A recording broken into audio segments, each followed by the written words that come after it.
Hujung tahun hari tu saya pergi bercuti lebih kurang 2 minggu. So bila balik daripada bercuti tu, tengok-tengok pokok ni semua memang agak terjejas lah. Okay, kat sini saya tanam pokok ceri tomato hari tu, memang totally rosak lah. Dia punya penyokong tu pun dah patah, mungkin sebab angin kuat kot. Lepas tu dekat pokok-pokok ni semua dah tak ada bunga, dah tak ada buah dah. Memang dah clear. Semua dah habis lah dia punya buah-buah tu.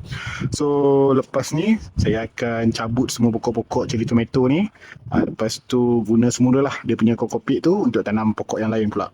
Pokok bendi merah ni pula, hari tu sebelum bercuti tu saya potong dia semua. Lepas tu saya biarkan dia punya tunas-tunas tu tumbuh lah. Tapi disebabkan tak ada baja, tak ada siram apa semua, dia memang agak terbantut sikit lah.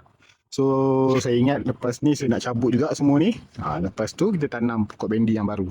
Dekat bahagian ampayan belakang rumah ni hari tu saya tanam pokok kacang panjang. Tapi bila balik tu tengok-tengok memang habis lah.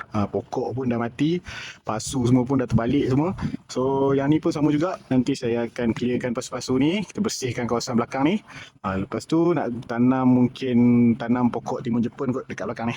Kat sini saya dah tanam pokok cili juga. So sepanjang 2-3 minggu saya tinggal tu memang harapkan dekat air hujan je. So lepas balik tu tengok-tengok banyak yang okey lah. Cuma ada 1-2 je lah yang mati. Kat sini pun okey. Cuma nampak lah dia punya kesan tak cukup baja tu. So lepas ni bolehlah petik cili-cili yang ada ni.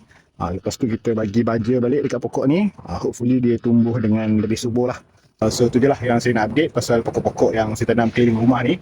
Lepas ni nampaknya macam nak kena start balik lah. Tanam lebih banyak pokok. So apa-apa nanti saya update lagi.